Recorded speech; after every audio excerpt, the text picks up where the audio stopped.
안녕하세요. 명절이 다가오기 시작하면 며느리들은 머리가 슬슬 아파오기 마련이죠. 저도 매 명절을 힘들게 보냈던 게 생각나네요. 하지만 지금은 아주 편하게 명절을 보내고 있죠. 그 짜증나는 명절에서 어떻게 벗어났는지 알려드릴게요. 저는 평범한 회사원으로 자영업에 종사하는 남편과 만나 가정을 꾸렸어요.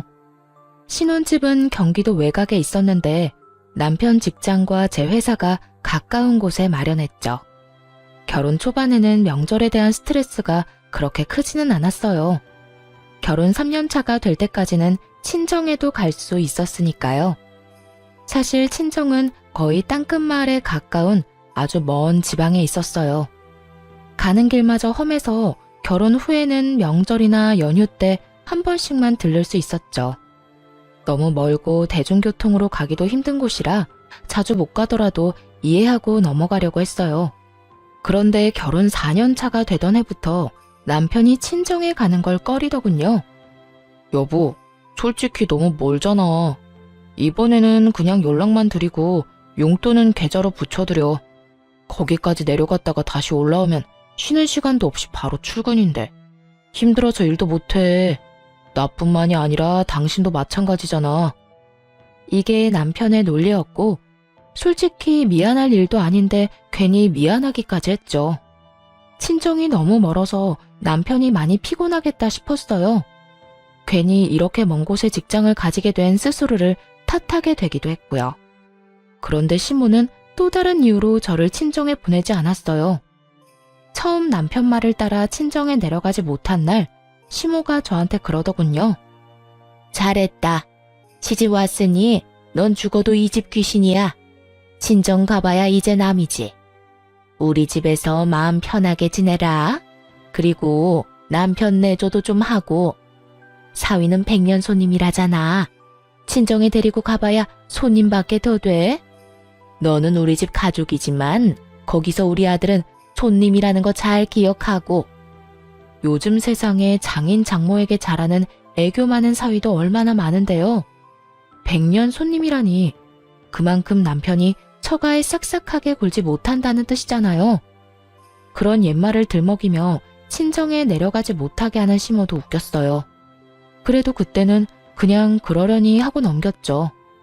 모든 시어머니가 그렇듯 우리 시모도 똑같이 밉상짓을 하는구나. 정말 딱 거기까지만 생각했죠. 근데 점점 남편의 행동이 신경을 살살 긁었어요. 어느 순간부터 유별나게 시모만 챙기기 시작하더군요. 저는 명절에 친정도 가지 못하는데 부모님께 용돈을 50만 원 정도만 드렸거든요. 그런데 남편 놈은 시댁에 용돈 50만 원을 드리고 몸에 좋은 건강기능식품에 각종 과일 그리고 선물 세트까지 사서 들고 가더라고요. 좀 불공평하다 싶어서 한마디 했죠. 용돈도 드리는데 꼭 그렇게 선물을 많이 사야겠어? 우리도 돈이 없어서 생활비도 아끼는데. 아무리 그래도 그렇지 이렇게 많이 쓰는 건 좀 아닌 것 같아. 부모님한테 쓰는 거잖아. 이 정도는 해드려야 부모님도 든든하실 거야. 그리고 무리하는 거 아니거든? 그럴 거면 우리 집에도 좀 보내주지 그랬어? 왜? 처가댁 부모님은 부모 아닌가? 사서 들고 가기에는 처가댁이 너무 멀잖아. 나중에 하나 보내드릴게. 그리고 명절에 보내면 택배 대란 때문에 다 상하고 문제 생길 텐데 그러지 말고 명절 끝나고 보내드리자. 말은 그렇게 해놓고 매번 까먹기 일쑤였죠. 그런데 그 뒤로도 남편 놈은 친정에 아예 갈 생각을 안 하더군요. 어쩌다 한두 번이야 이해하고 넘어갈 수 있었지만 2해, 3해를 넘어가니 솔직히 짜증이 났어요. 이번에는 친정에 내려가야 한다고 말하면 남편 놈이 항상 이렇게 말하는 거예요. 장인어른이랑 장모님이 우리가 내려가는 걸 좋아하시겠어? 얼굴 잠깐 보고 다시 올라가야 하는데. 부모님들은 우리 불편한 거 안 좋아하셔. 불편하게 왔다 갔다 하는 걸 걱정하시고. 그리고 내 생각은 안 해. 내내 운전은 나만 할 텐데 장장 6시간을 운전대 붙잡고 있다고 생각해봐. 그게 인간이 할 짓이야? 그럼 내가 운전하면 되지. 어떻게 2년이 넘도록 친정을 한 번도 안 갈 수가 있어? 그럼 혼자라도 내려갔다 오게 차라도 사줘. 장롱 면허 10년째인 너한테 차를 어떻게 맡겨? 그리고 혼자 절대 못 보내. 당신 혼자 내려가 봐. 장모님이 나한테 전화하셔서 무슨 일 있냐고 하실 거 아니야? 넌 부모님 걱정하게 만들고 싶어? 그럼 어쩌라고. 우리 친정에는 평생 안 갈 생각이야? 누가 평생 안 간대? 시간 나면 가는 거고. 이번만 날인 것도 아니잖아. 좀 기다려봐. 때 되면 다 갈 거라니까. 아휴, 한 대 탁 때려주고 싶을 정도로 얄미운 남편놈 때문에 속이 문드러졌어요. 그런데 이런 제 속을 더 파사삭 부서뜨리는 존재가 하나 더 있었어요. 바로 손 아래의 신우였죠. 신우는 시댁과 먼 곳에 살았는데 어떻게 된 건지 명절 낮이면 도착하더라고요. 우리 부부보다 2년 늦게 결혼했는데 결혼 후 쭉 명절 당일 낮에 자기 친정에 오는 신우가 정말 얄밉기 짝이 없었죠. 왜냐면 시댁이 신우한테는 친정이니까 완전히 주인처럼 행세하곤 했거든요. 찬물 좀 내와라. 식사가 형편이 없다. 도대체 언니는 시댁 와서 하는 게 뭐냐. 저한테 이런 평가질이나 하고 말이죠. 함께 있기 너무나 힘든 존재가 바로 신우였죠. 그런데 시모가 저한테는 친정에 가지 말라고 해놓고선 신우에게는 빨리 오라며 맛있는 거 많이 해놨다고 전화하는 걸 듣게 됐어요. 순간 짜증이 확 치밀어 올랐죠. 아무리 그래도 그렇지 며느리는 친정에 안 보내주면서 딸더러 빨리 오라고 하다니 듣는 며느리 기분이 좋을 리가 없잖아요. 도저히 참을 수가 없어서 신우에게 명절 전날 전화를 했죠. 아가씨, 이번 명절에는 본가 오지 말고 아가씨 시댁에서 시간 보내세요. 올 필요 없을 것 같아요. 아니, 새언니가 왜 나한테 집에 오라 마라 해요? 우리 부모님 집인데 왜 언니가 나를 못 오게 하냐고요. 참나 기가 막혀서. 지금 이게 뭐 하는 짓이에요? 우리 엄마도 새언니 이러는 거 알아요? 어머님은 모르시는데 아마 제 의견에 동의하실걸요? 지금 뭘 모르는 것 같은데 어머님은 아가씨가 집에 오는 거 싫어하세요. 그러면서 평소 시모의 지론을 신우에게 말해줬어요. 며느리는 친정에 자주 가면 안 된다는 그 지론 말이죠. 할 말이 없어 열받았는지 신우가 전화를 뚝 끊더군요. 그리고는 바로 시모에게 전화를 했나 봐요.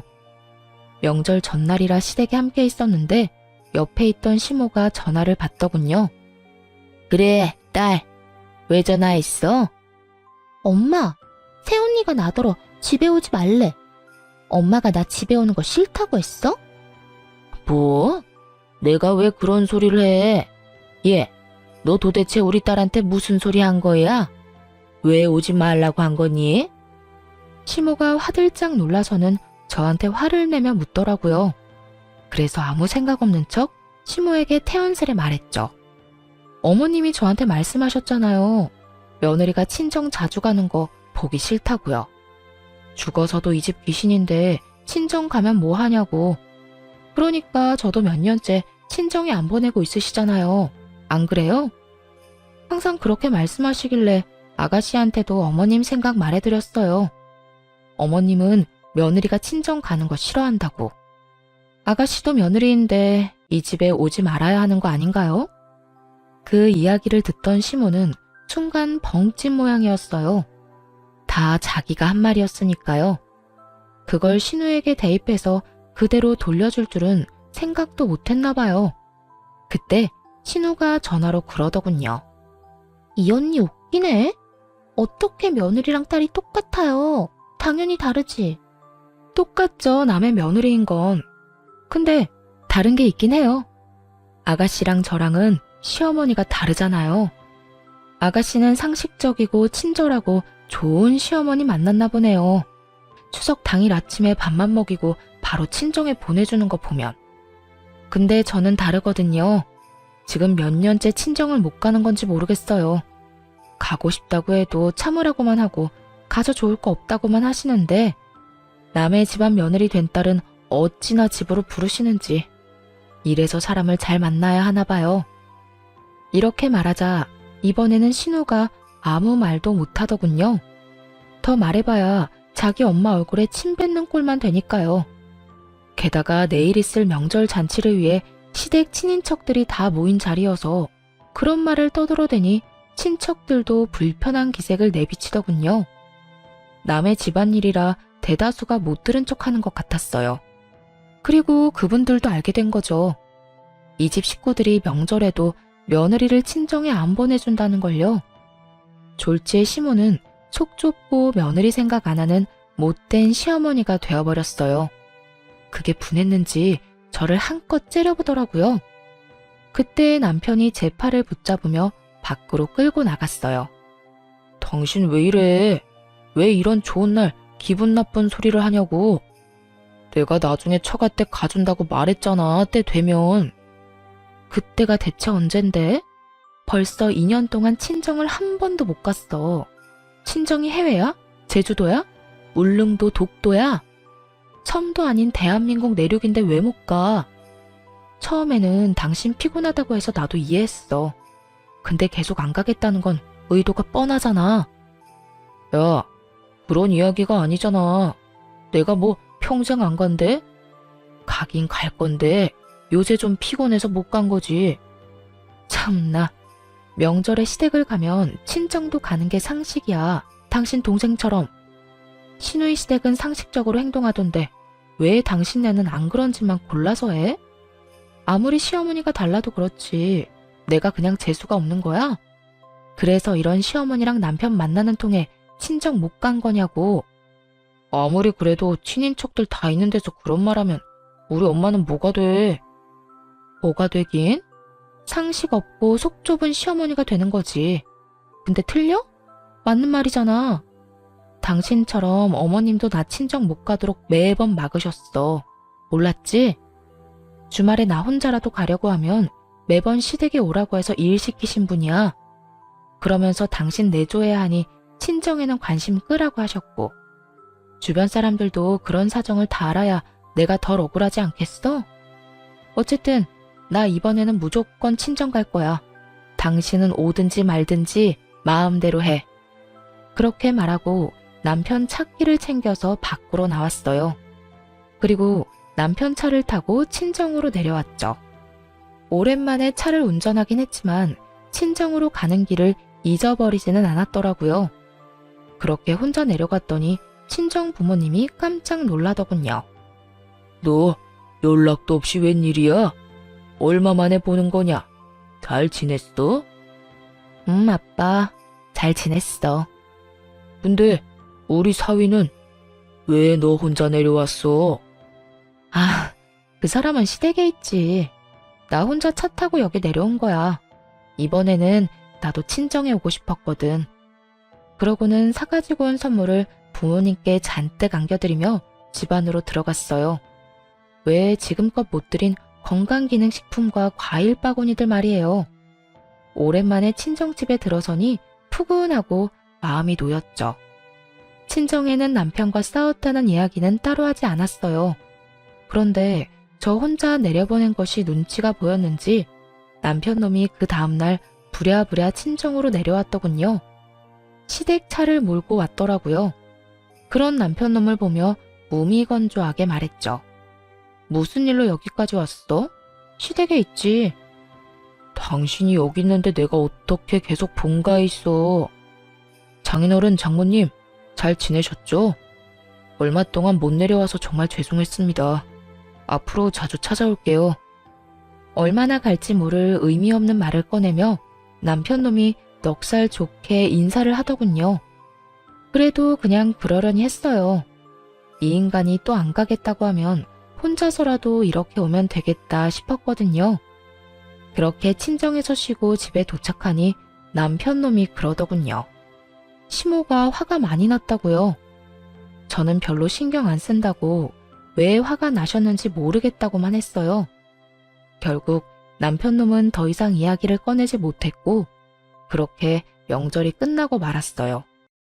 솔직히 마음속으로 앞으로 명절에 시댁엔 절대 가지 말아야겠다는 속셈이 있었거든요.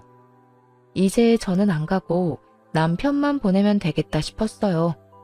그래서 별거 아니라고 생각하고 넘겼고요.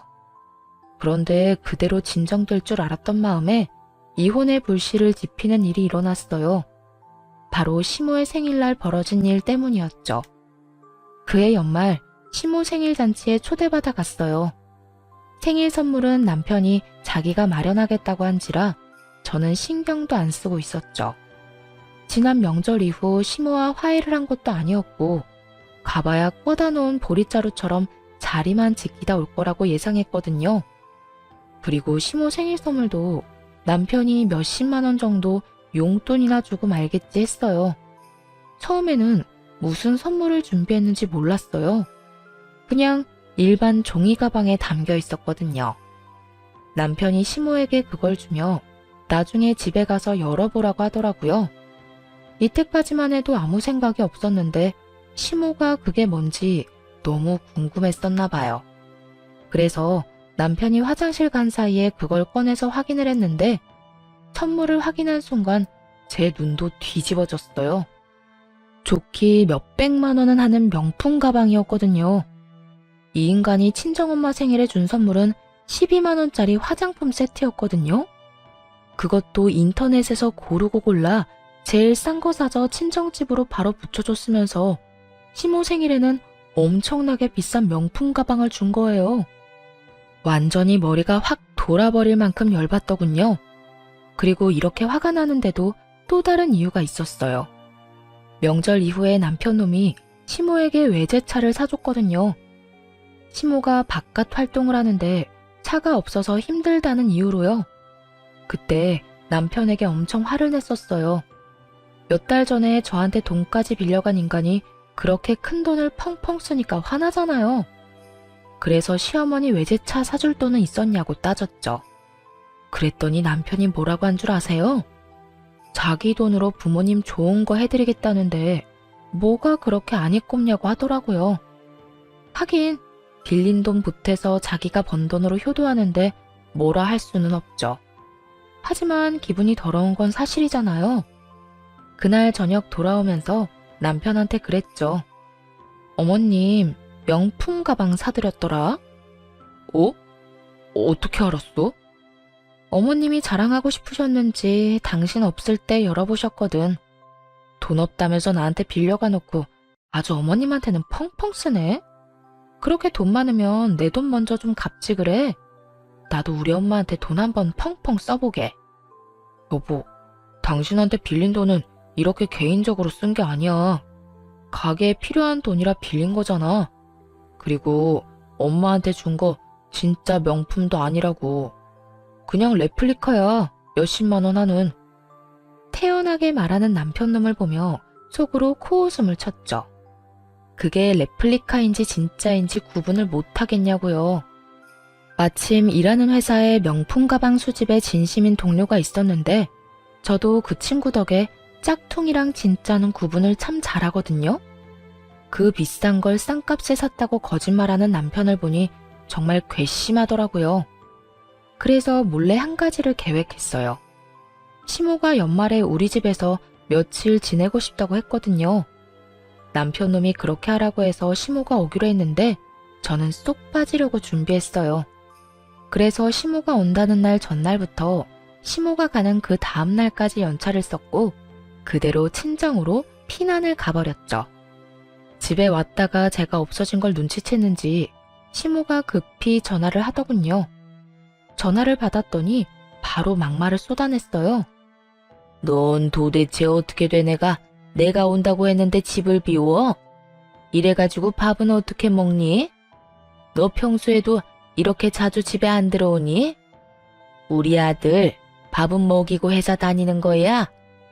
이래서 집안에 사람을 잘 들여야 하는 법인데 어떻게 이런 게 우리 집에 들어와서 내 속을 썩이는지. 당신 지금 어디야? 어딜 가면 간다고 이야기는 하고 가야지. 나 지금 친정 내려가는 길이야. 어머님은 내일 오신다더니 하루 빨리 오셨네. 나도 급한 볼일이 있어서 내려가는 거니까 당신이 어머님 좀 잘 보살펴드려. 당신 어머니잖아. 친정? 갑자기 친정에는 왜 가는데? 그것도 혼자서? 무슨 일 있어? 누가 불러서 가는 거야? 무슨 일인데 말 좀 해봐. 남이사. 누가 불러서 가든 그냥 가든 당신이 뭔 상관이야?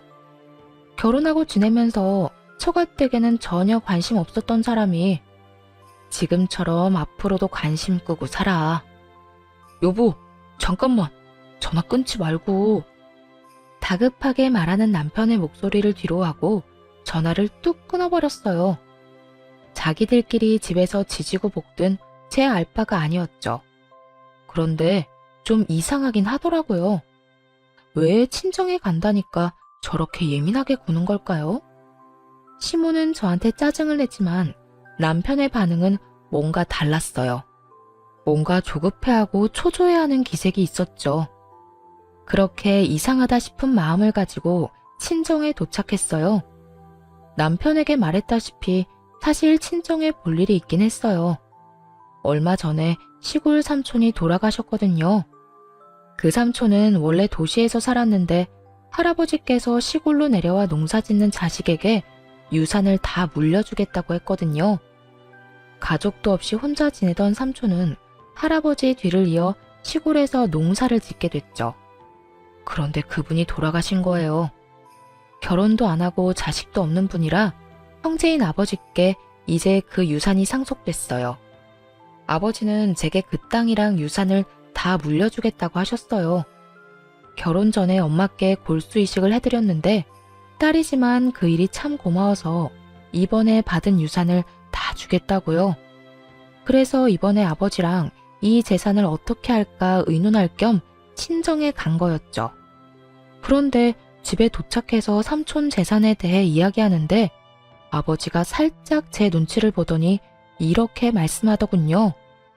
그런데 남편 사업이 아직도 많이 힘들어? 아빠는 네가 이 재산 어디다 쓰든 상관 안 할 테니까 네 남편이 힘들다고 하면 이거 팔아서 돈 마련해. 너야 월급쟁이라서 돈 걱정 많이 안 하겠지만 자영업 하는 사람은 또 다르잖아. 처가에 돈 빌리는 게 참 어려운 일인데 따로 와서 부탁까지 할 정도면 많이 안 좋다는 이야기잖아. 불경기에는 장사가 잘 안 돼서 적자도 많이 날 텐데 그럴 때 너한테까지 부담이 가지 않게 평소에 투자를 좀 해주면. 잠깐만, 아빠. 그게 무슨 소리야? 남편이 아빠한테 돈 빌리러 왔다고? 너 몰랐어? 나는 너도 알고 있는 줄 알았는데. 아니, 언제? 얼마를 빌려갔는데? 3달 전쯤에 와서 가게가 힘든데 너까지 힘들어한다고 혹시 돈 좀 빌릴 수 있냐고 해서 빌려줬지. 6천만 원 정도. 아버지의 이야기를 듣자마자 재빨리 머리를 굴렸어요. 3개월 전쯤에 무슨 일이 있었나 하고 말이죠. 그리고 나온 결론에 정말 경악하고야 말았어요. 3개월 전에 남편놈이 시모에게 외제차를 사줬었거든요. 이 정신 나간 놈이 아빠를 속이고 돈 빌려다가 시모 외제차를 사준 거예요. 아마 그 명품 가방도 아버지가 빌려준 돈을 보태 마련했겠죠. 저한테도 돈 없다고 빌빌거리면서 1년 전에 돈 빌려간 놈이 저 몰래 아빠에게도 돈을 빌려갔다는 이야기를 들으니 진짜 열불이 나더라고요.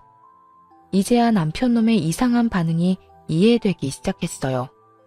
이 나쁜 놈이 저 몰래 친정 아빠한테 돈 빌린 걸 들킬까봐 친정에 간다고 할 때마다 그렇게 예민하게 군 거였어요. 와, 있는 도끼에 발등 찍힌다는 말이 있긴 하지만 이렇게 호되게 찍힐 줄이야. 정말 상상도 못했거든요. 그저 귀찮아서 친정에 안 내려가는 것이라 생각했는데 그게 아니라 이런 미친 짓을 저 몰래 하고 있었다니. 화가 치밀어 올라 계획보다 더 빨리 일을 마무리하고 집으로 향했어요.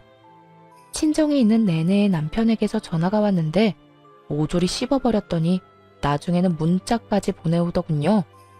어디냐, 언제 오냐, 내가 내려갈까 하고 말이죠. 그래서 답장을 딱 하나 보냈어요.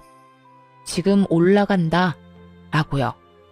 그렇게 집에 도착했더니 시모는 없고 남편 혼자 있더군요. 뭔가 불길함을 느낀 건지 남편놈이 눈치를 보더니 이렇게 말했어요. 친정에는 왜 갔다 왔어? 장인어른 장모님 아무 일 없으시지? 아무 일도 없으셔. 근데 오늘 우리 사이엔 무슨 일 있을 거야. 나 당신이랑 이혼할 거거든. 갑자기 그게 무슨 소리야? 이혼이라니. 친정에 갈 때마다 어머님께 한 소리 들어야 하는 것도 짜증나고 쉬는 날에도 내 맘대로 못 쉬는 거 진짜 열받아. 그냥 이혼해. 더 이상 이렇게는 못 살아. 일부러 돈 관련해서는 입도 벙긋 안 했어요. 남편 놈이 대체 언제 이야기할까 궁금했거든요. 그런데 예상과 달리 먼저 돈 이야기를 안 하니 남편 놈이 완전히 당황하더군요. 이혼을 하게 되면 저에게 빌려간 돈을 당연히 갚아야 할 테고 그뿐만이 아니라 장인어른한테 빌린 돈도 갚아야 했죠. 그걸 생각하니 아득했는지 똥줄 빠진 것처럼 안절부절 못하더라고요. 그렇게 이혼 소송을 진행했어요. 물론 남편은 절대 안 된다고 했는데 그냥 비웃어줬죠. 이혼이 자기 혼자 안 하겠다고 안 할 수 있는 게 아니잖아요. 그런데 이혼 소식을 어떻게 전해 들었는지 시모가 전화를 했어요. 네가 이혼하자고 했다며? 니깎게 뭔데 우리 아들한테 이혼하자는 거야? 걔가 뭐 잘못한 게 있는데? 나도 그렇고 아들도 그렇고 우리는 떳떳해. 뭐 쫄기라도 할 줄 알았어? 이혼하자면 하는 거지. 그런데 네가 그래봐야 위자료 한 푼도 못 줘. 그리고 네가 결혼할 때 받아간 결혼자금 그거 고스란히 뱉어내고 이혼해라. 아니면 이 이혼 절대로 못 해주고 끝까지 쫓아가서 그 돈 다 받아낼 생각이야. 그러니까 도망칠 생각하지 말라고 미리 경고하려고 전화했다. 시모의 기세가 아주 등등하더군요. 뭐 이해할 수 있었어요. 시모는 아무것도 모르고 있었으니까요. 그러니까 이렇게 커다란 폭탄을 던질 거라는 상상도 못하고 거만하게 구는 거겠죠. 그래서 그 다음날 준비한 서류를 들고 시댁을 찾아갔어요. 시모가 팔짱을 딱 끼고 두 눈을 부라리며 저를 쳐다보더군요. 그런 시모를 보며 그저 웃으면서 가지고 있는 서류를 거실 탁자 위에 올렸어요. 서류에는 1억이라는 큰 돈을 시모가 제게 줘야 한다는 글이 적혀 있었죠. 그 내용을 보고 당연히 시모는 어리둥절해 하더군요. 분명히 자기가 돈을 받아내야 한다고 생각하고 있었는데 오히려 본인에게 1억이라는 큰 돈의 청구서가 돌아갔으니까요. 이게 뭐야? 네가 나한테 돈을 준다는 얘기니? 아니요. 어머님이 저한테 1억을 주셔야 한다는 얘기예요. 그게 무슨 소리야? 너 결혼할 때 내가 1억 줬잖아. 그거 너 다 했잖아. 그러니까 이혼하면 그거 다시 다 돌려줘야지. 어디서 사람을 속이려고? 예상대로 시모는 미친 듯이 소리를 치며 거짓말하지 말라고 난리를 피우더군요. 저는 시모와는 정반대로 차분해졌죠. 여기 남편 통장 내역이 있어요. 어머님이 주신 1억 제 통장에 들어온 게 아니라 남편 통장으로 들어갔고요. 그 1억은 결혼 자금과는 아무런 상관없이 남편 가게 사업 자금으로 들어갔어요. 보면 아시죠? 한글 못 읽는 거 아니시잖아요. 그리고 그 이후로 제가 남편한테 결혼 자금으로 받은 돈은 조금도 없어요. 남편 통장, 제 통장, 어딜 봐도 그런 내역은 없잖아요. 안 믿기시면 변호사 통해서 금융기록 같은 거 살펴보셔도 돼요. 이야기를 듣는 시모 얼굴이 딱딱하게 굳어가기 시작했어요. 그러거나 말거나 서류를 다음 장으로 넘겨서 다시 또박또박 말했죠. 그리고 이건 남편이 저한테 빌려간 4천만 원에 대한 이체 내역이고요. 빌려주면서 당연히 갚으라고 이야기했고 그 돈은 온전히 제 월급으로 모은 거 확인할 수 있어요. 그리고 제 통장에는 남편이 그동안 준 생활비 내역이 있는데 6년이라는 기간을 다 통틀어도 총 금액이 1,000만 원도 안 돼요. 그렇다고 남편이 살면서 생긴 빚을 따로 갚은 것도 아니고요. 가게가 어렵다는 말에 제가 6년간 빌려준 금액이 더 커요. 정 의심되면 그것도 금융기록 뒤져보시고요. 그러면서 바쁘게 다시 다음 장을 넘기며 또 말했죠. 시모는 남편과 제가 준비한 서류를 번갈아 보며 몸을 부들부들 떨더라고요. 이건 남편이 저희 아버지에게 빌려간 6천만 원에 대한 차용증이에요. 이건 저도 몰랐는데 얼마 전에 어머님께서 저희 집에 와서 쉬셨잖아요. 그때 연차 쓰고 친정에 내려갔다가 처음 알게 된 사실이에요. 남편이 저한테 아무 말 안 하고 아버지께 돈을 빌렸더라고요. 그 때문인지 친정에 내려가는 저를 방해까지 했고요. 여보, 내가 방해를 한 게 아니라. 남편 놈이 찔리는지 중간에 변명을 하려고 하더라고요. 저도 말이 곱게 나오진 않았죠. 그럼 언제 이야기할 생각이었는데? 너 내가 그날 친정 내려간다고 했더니 필사적으로 막았잖아. 네가 우리 아빠한테 나 몰래 돈 빌린 거 안 들키려고. 게다가 빌려놓고 갚을 생각은 안 하고 펑펑 쓰기만 해?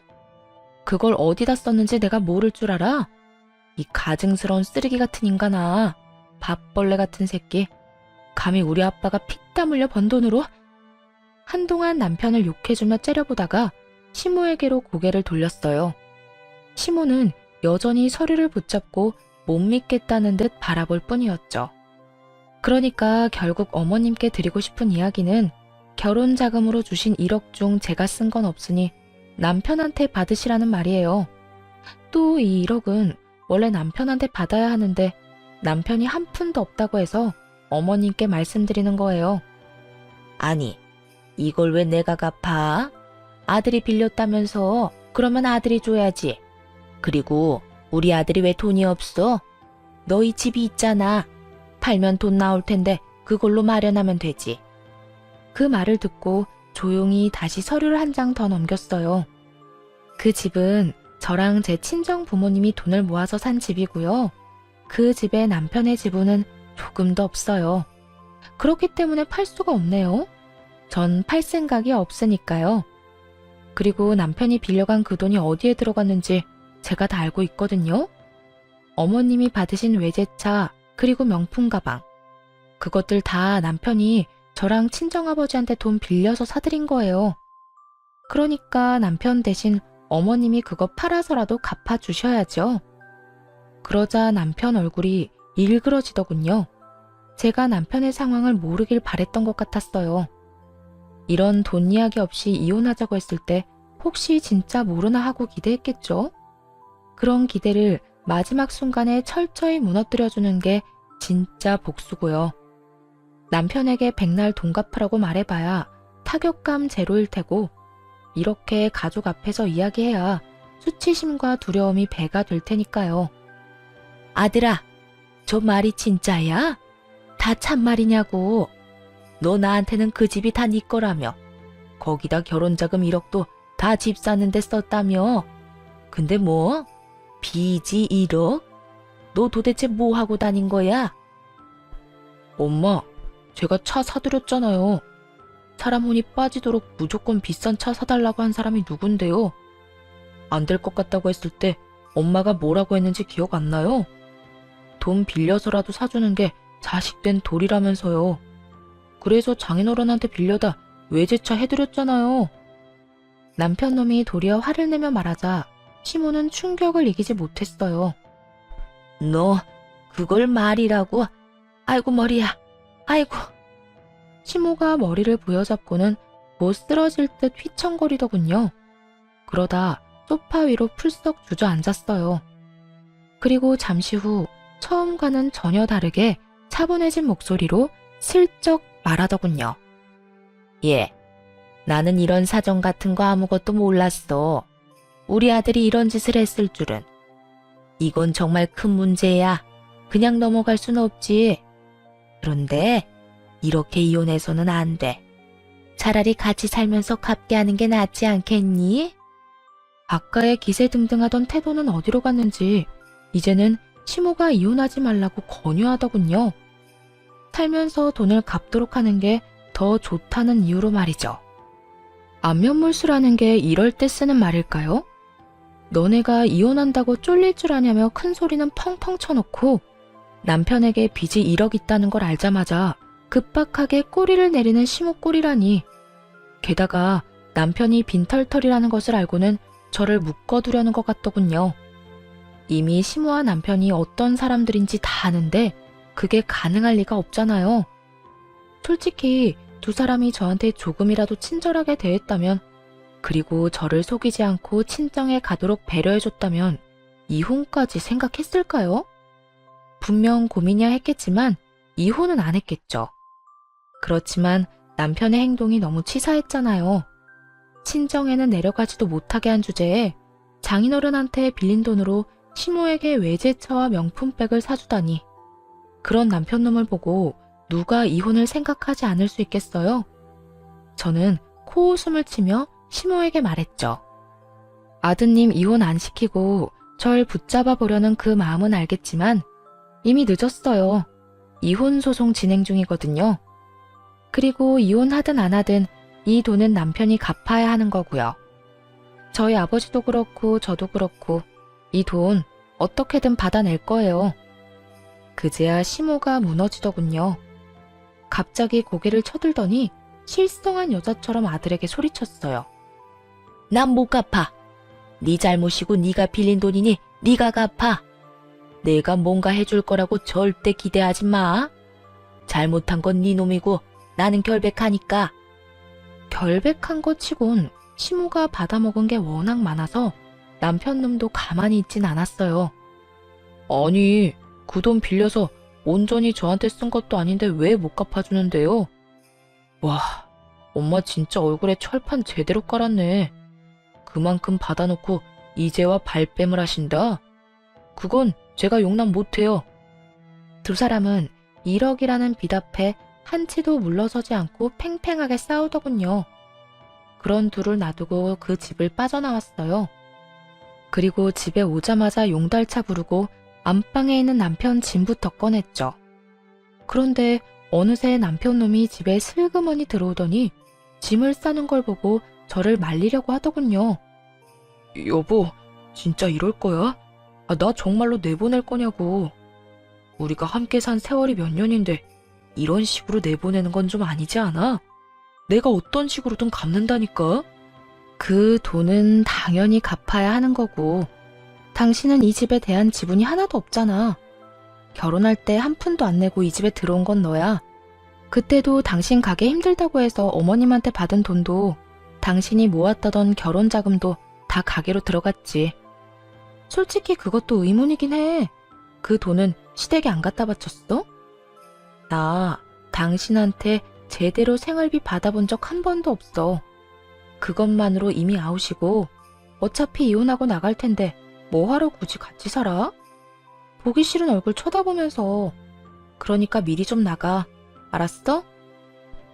하나부터 10까지 너무 맞는 말만 하니 남편도 더 이상 아무 말 못하더군요. 뭐 입이 10개라도 할 말이 없었겠죠. 자기가 뭘 잘했다고 이 집에 남겠다 어쩐다 이야기하겠어요? 그리고 시모와 남편을 위한 진정한 지옥은 며칠 뒤부터 시작됐어요. 이혼에 대한 전말을 모두 듣게 된 친정아빠가 완전 열받으셨거든요. 그딴 놈도 하나뿐인 사위라고. 내가 노후자금으로 모아놨던 자금까지 빌려줬는데 널 속이고 그딴 짓을 했다고? 널 친정에 못 가게 한 것도 모자라 지엄마 외제차랑 명품백을 사줬단 말이야. 차라리 너한테 선물을 사줬다 하면 내가 그 돈 받을 생각 안 했을지도 몰라. 그런데 감히 내 딸한테도 돈을 빌려놓고 나한테까지 돈을 빌려? 그건 절대로 용서 못하지. 지옥까지 쫓아가서라도 그 돈 받아내고야 만다. 그렇게 선언한 친정아빠는 정말로 그 먼 곳에서 한달음에 올라오셨어요. 그러고는 남편이 시모에게 사준 외제차 뒤를 졸졸 쫓아다녔죠. 완전히 대놓고 쫓아다닌 게 아니라 몰래 뒤만 쫓다가 시모가 지인들을 만나는 것 같으면 마치 우연히 마주친 적 다가가 이랬대요. 아이고, 잘 지내고 계신 것 같아서 보기 좋습니다. 이제 그쪽 아드님하고 우리 딸이 이혼한 건 아시죠? 그런데 그쪽 아드님이 나한테 빌려간 돈을 안 갚아서 이렇게 찾아왔어요. 아드님이 그러는데 자기는 돈이 없으니 엄마한테 가서 받으라고 하더라고요. 저도 노후를 위해 힘겹게 마련한 돈이라 없으면 크게 곤란해서 말이죠.